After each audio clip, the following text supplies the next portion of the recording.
Fix a light bulb. That'll change a light bulb. How many Auckland councillors? That was pretty.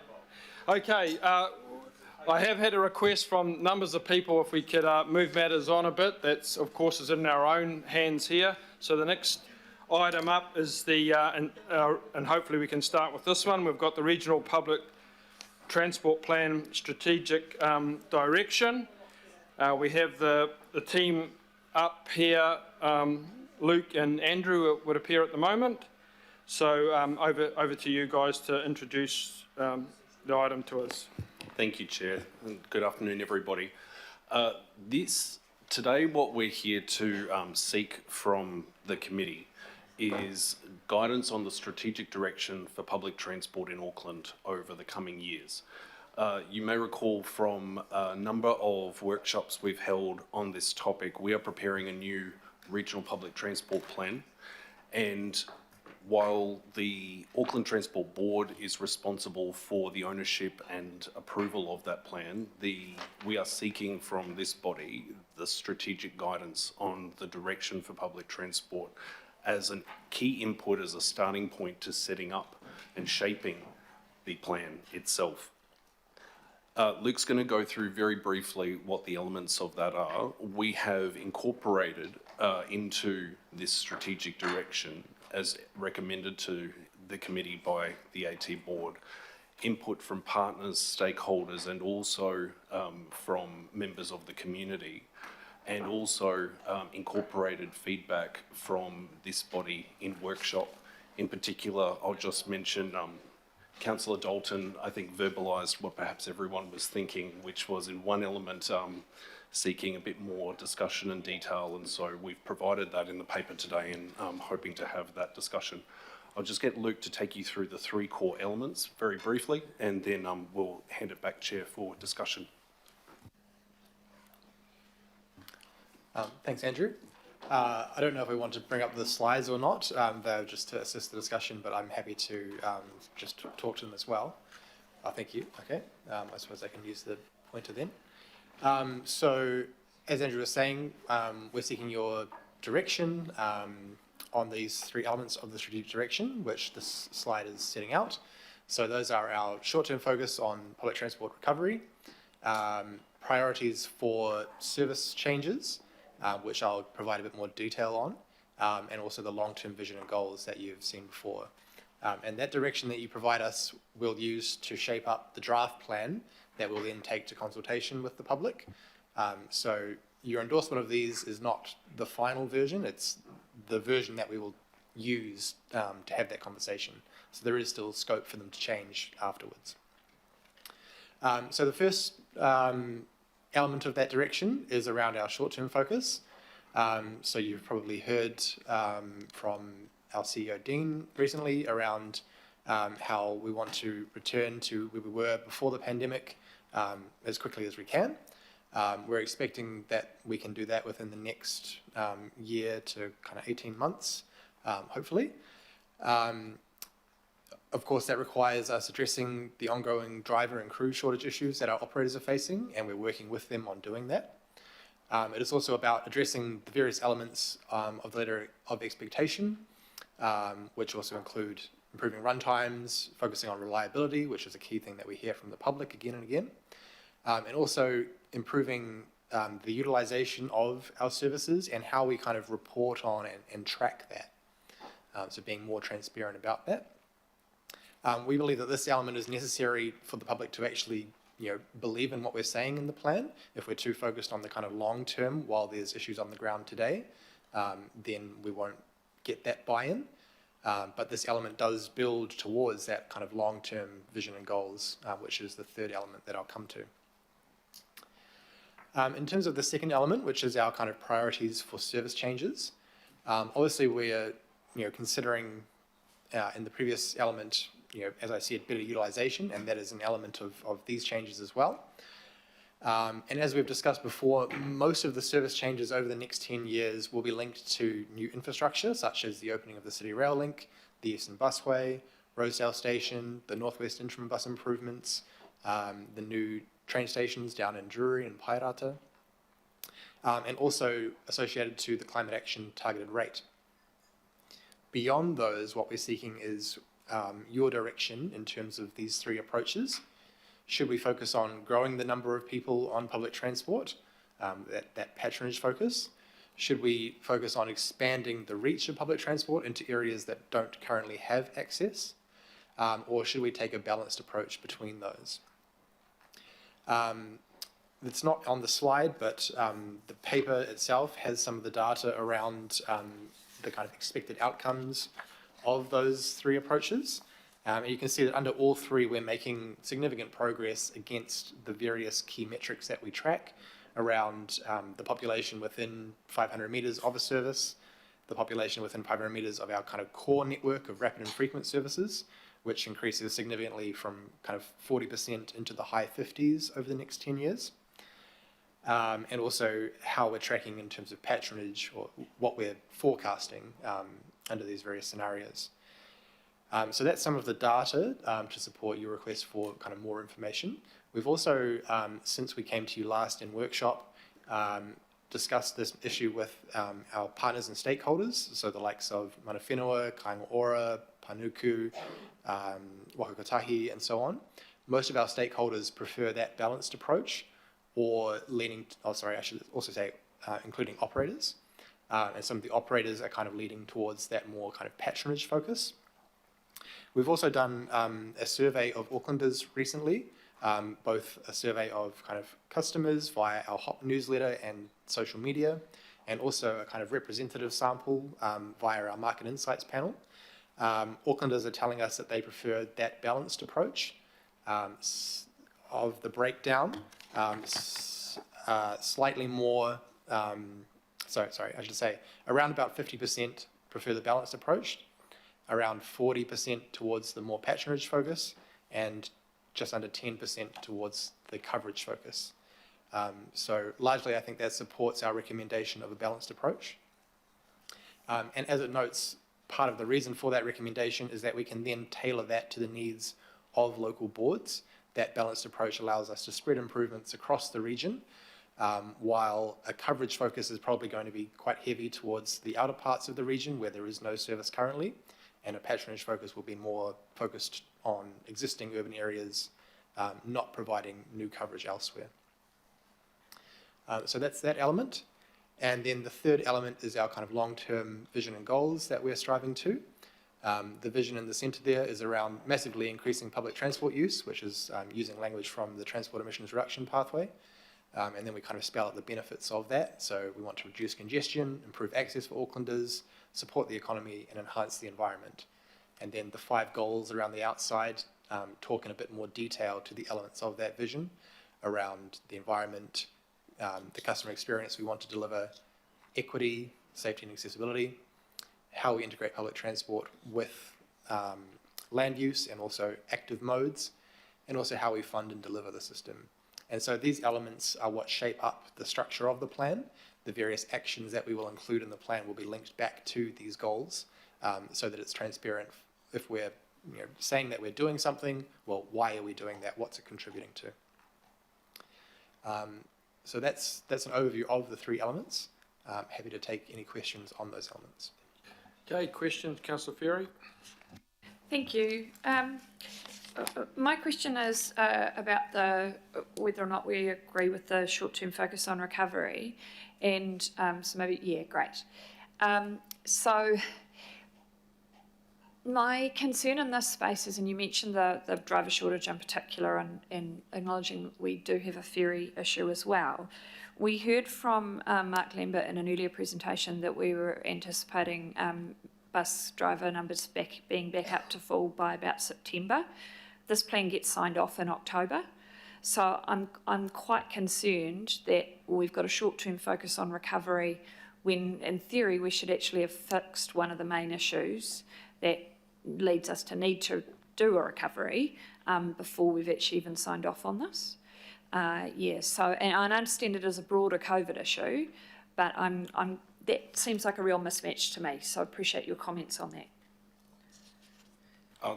Thank you, Councillor. I think there are 2 aspects to it. I think the first is We are already engaging, as Luke said, with Aucklanders on the conversation on this plan now, and there is going to be much more detailed full engagement in the middle of the year.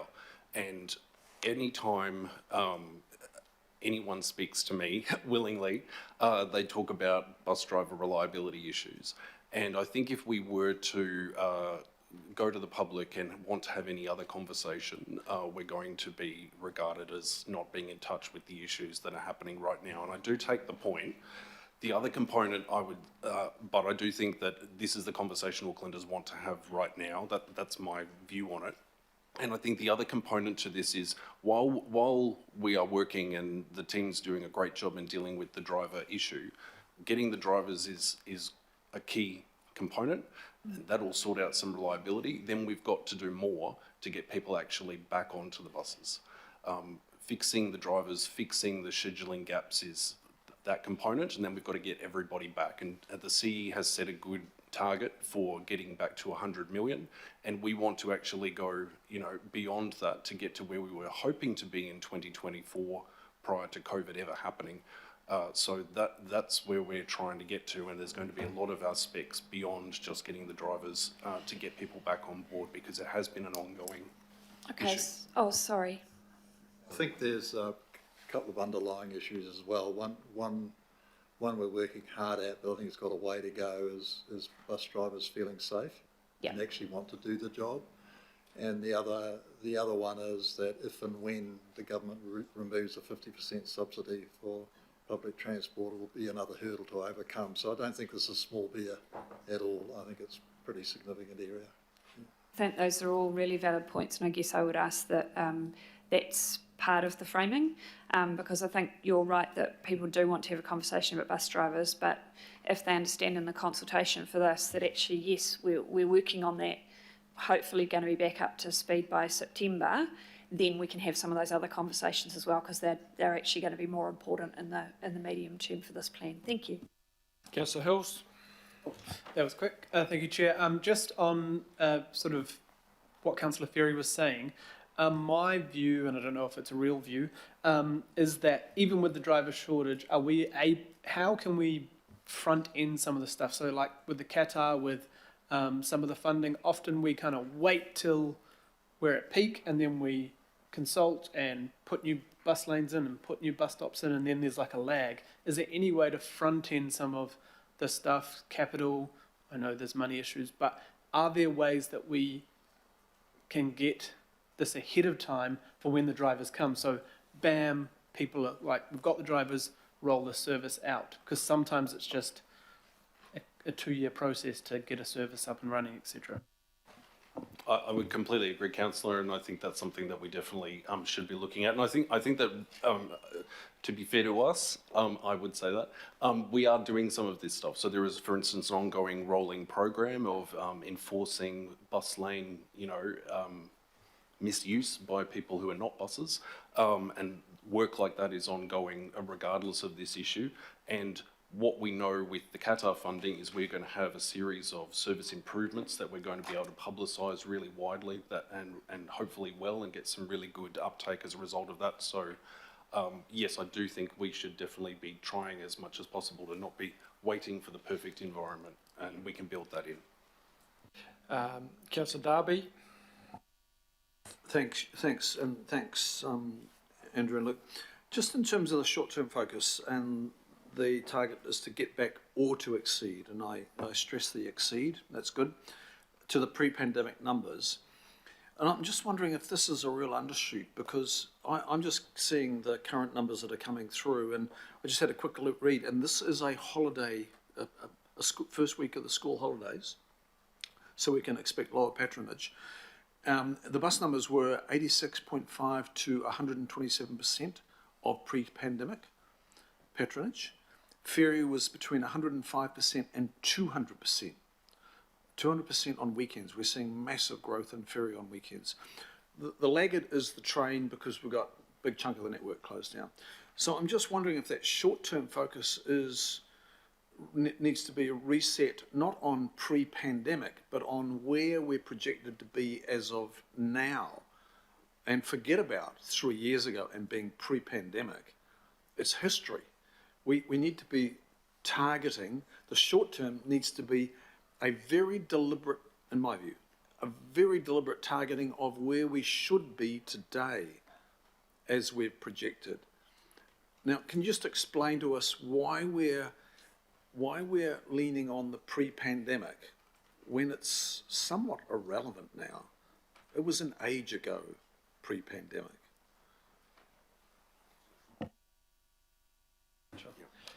Thank you, Councillor. So I think you're right, and we did say this last time as well, that it's first about getting back to where we were and then meeting the expectations of where we would have been had the pandemic not occurred. So right now we're at about 80 million trips a year. The previous forecasts for 2023 were in the 120 million-ish. So getting back to 100 million where we were in 2020 is the first step, and then, as you say, going beyond that to, ideally where would we have been is a key part of this focus. As you say, the trains and the ongoing rail network rebuild will be a hurdle to that, but we are seeing, as you say, significant increases in ferry, so that's good. And if we can address the driver shortages, then the sooner we can do that, the sooner we can get back to where we should have been in terms of bus patronage. Key infrastructure that's opening soon and has recently opened, like the Eastern Busway, the Northwest Bus improvements, that will all contribute to this. So yes, I think to answer your question, yes, that is part of this approach. Okay, probably my ask there is to maybe look at reframing those words so that we're thinking about more where we should be today as opposed to 3 years ago. I'll leave that with you. Just in terms of second question, final question, Chair. Just in terms of the long-term vision and goals, that section 3, what is this period of long-term? When does that period of long-term begin? And I know it probably doesn't have an end date, but I just need to have a sense of that for me to have sort of confidence that these activities are not falling into the back end of the long term and not enough at the front of the long term. Thank you, Councillor. So I suppose we've used long term to kind of contrast with short term, but perhaps a better term would be kind of enduring. So the RPTP is a 10-year plan, and these are the goals that we're proposing to kind of guide us in all of our actions, be they short-term, long-term, or ongoing actions across that 10-year period. This version of the plan that we're working on is the one that will speak to the current RLTP. When we update the RPTP next, when the next RLTP is updated, we're hoping that these goals can essentially roll through, and we won't re-interrogate them again. We'll be able to pick them up, build on them, adjust them for the new capital projects as part of that plan. So, yeah, long-term is enduring, not just we'll think about them at the end of the plan. Good answer. And final question, Member Renata. Tēnā koutou inō. You made reference of 3 areas for the drivers, and one of them, I think, was communication to consumers. What's the approach that would you take in terms of engaging Māori? What's those areas? Thank you, Member Renata. So we've been having a number of hui with mana whenua groups. We've kind of had 3 rounds, and from those hui, mana whenua have one indicated that they're supportive of the kind of long-term vision and goals here, and 2 told us that they want us to kind of embed Maori outcomes across all of these goal areas and then also throughout the plan, as opposed to in the previous plan we had Maori responsiveness as one of our focus areas, and that was kind of where we put everything in terms of outcomes for Maori. They've indicated support for that new approach. Through those hui, we've engaged with 14 of the 19 iwi of Tamaki Makaurau. The ones that we haven't engaged with are the kind of more rural ones where there is no public transport, so I can understand why they might not want to engage. We have invited them all to engage with us. Also, as part of that public survey that I mentioned, we've ensured that we have a representative sample of Maori respondents, both mana whenua and Matawaka. So I think over 100 responses out of the over 1,000 have been Maori. And then, so that's what we've done to date. And then going into the next phase, we'll be doing all of that sort of thing again, ensuring that we engage with mana whenua and Matawaka on an ongoing basis, holding potentially consultation events at the likes of marae, those sorts of things. I do have a slightly longer list. We'll also be translating project information into Te Reo, and potentially targeting social media advertising to Maori, Matawaka and mana whenua. And continuing to track that kind of demographic information of who is responding, so that if we aren't getting enough responses from Maori, we can go and seek further feedback from them to ensure that we are hearing that representative sample of views. Thank you for that. I was just going to go into the terms of Te Reo Māori and the marketing and advertising that has been done now. It's great to normalise the delivery for Te Reo Māori throughout. Just a clarification, the mana whenua, 14 out of the 19, has there been any direct consultation through marae? As of yet, no, but I expect that that will be part of the next phase. So we have our Auckland Transport mana whenua hui, which they've given us that kind of technical insight. But yes, as part of that full consultation, I expect we will be contacting marae, as I said, potentially holding consultation events at the marae themselves. We don't have our kind of full plan set out yet, but those are definitely things that we'll explore as part of it. Thank you. Thank you, Member Renata. So that ends the questions. I think we'll bring the recommendations up on the screen now. Would anyone like to move and second them? Moved by Councillor Darby, seconded by Councillor Lee.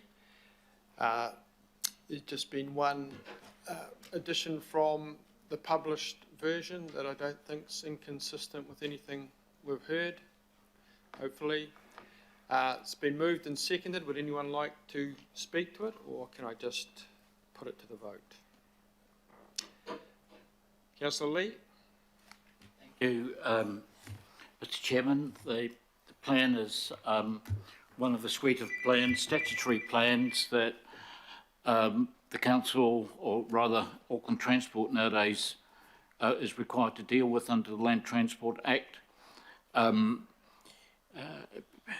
Sometimes these statutory plans in which the public are asked to be involved and have a statutory role in formulating these plans get overridden by things, informal plans coming from the top called ATAPs or ministerial interventions or whatever, which can sometimes cause a deal of confusion in terms of priorities, especially in terms of what say-so do the public have on these plans. And under this particular plan, the public do have a right to participate and be heard. I heard the comment from Councillor Darby, and essentially he was saying that we need to look to the future. And I agree with him, but if I heard him correctly, and I may have heard him incorrectly, but I want to reiterate to this meeting that public transport in Auckland is in crisis, in a deep crisis. With all due respect, you wouldn't have thought so today. However, the figures speak for themselves, and the figures that AT compile and have compiled are an enormously valuable source of information. And currently, we are aware, thanks to AT's meticulous record keeping, that in January 2020, we had 102 million passenger trips per year in Auckland, which was a result of years of work and an enormous amount of public money. We're currently, as AT indicated in its presentation this morning, around about 64 million passengers per year. That's just around about 60%, or just over 60% of where we should be. And if AT is looking back to that period when public transport was increasing steadily up until the COVID epidemic, that is perfectly understandable because it's absolutely urgent that we get back to there as soon as possible. Currently, we're behind Wellington, currently behind Christchurch in their efforts. So something is significantly wrong in the way we're dealing with this problem here in Auckland. I think the first problem is that we haven't acknowledged there really is a problem. AT, perhaps understandably, puts the brightest spin on things. You get messages every few weeks saying we're up to about 80% of where we were before COVID this week, and the weeks will, I'm sure the figures are correct, but the overall figures tell a different story. So we have to acknowledge that we have a major problem, and we really need a plan, not just a plan that we have to do, but a plan to solve our public transport crisis. Because if we, and as we do, equate public transport usage and promotion with climate action, then we're failing. If we are to use the climate action targeted rate, and we put most of it into public transport, and public transport is down, then we're failing on our transport responsibilities. You know, all the virtue in the world and good intentions talking about climate will mean nothing if our actions do not follow our words. And so I would just make this point that this is an opportunity for the council and the public to become involved, but to inject some urgency into what is a fairly routine humdrum document. It's a valuable opportunity for the public and the council to become involved and express their aspirations for a first-class transport system, public transport system in Auckland, which we do not have. Thank you. Thank you, Councillor Lee.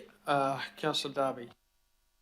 Do you mind, Chair, I think in the Roman, the BI about recovery, that's not what it says on our document. It's about recovery and exceeding. So I'm just wondering if we can add the word "and exceeding," because if we don't have that there, we're not going to get much. Happy to make that. If you could just make that. And look, I take the points of Councillor Lee. He is absolutely correct. You know, we have been in crisis, we're still in crisis, but there are definitely green shoots at the moment. The ferry that I catch is overloaded. You know, it is really busy. The ferry feeder bus that I catch to my ferry is busier than I've ever known it to be. I look at the numbers coming out of all the ferry berths in the morning downtown, and I look back sometimes and I see a lot of people that I was not seeing even 6 weeks ago. You know, there are green shoots there. So while I'm not shying away from the problems we've got, they are enormous, they're great challenges. I'll have those on, I'll take those on. But there are some really positive numbers coming through.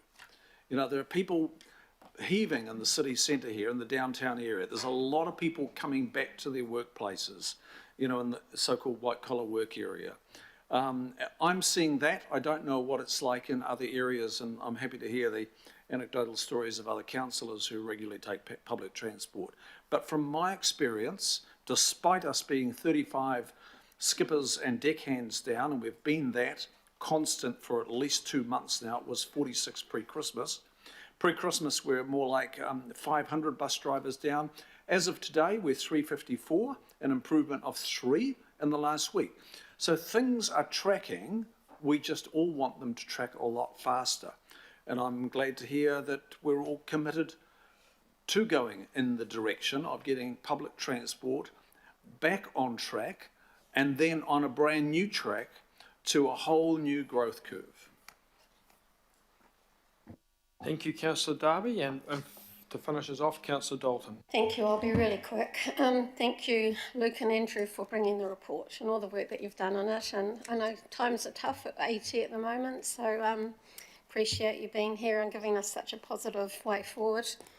I think too, look, I was listening to Councillor Lee as well around investment and what money we put in, and we must continue to recognise that every year we cut Auckland Transport's budget, and every year we're asking more of them in particular areas.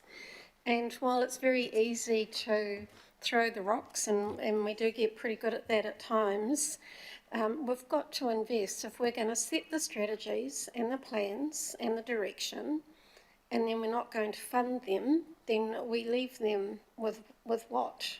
So I'm not saying that there isn't room for efficiencies. We will continue to find efficiencies throughout all of our organisations.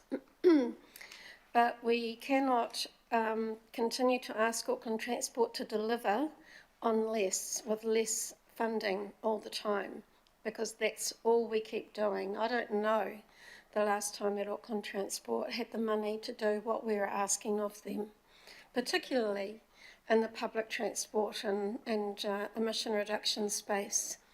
So, of course I will support this. I do think there is something in what Councillor Darby said about the numbers, and I actually thought I heard Chair Donnelly mention it once. I think he mentioned about maybe we need to not look at the pre-COVID numbers, maybe we need to look at where we're here now and then forecast, because things have changed. There are less people driving or taking buses, there's people working from home.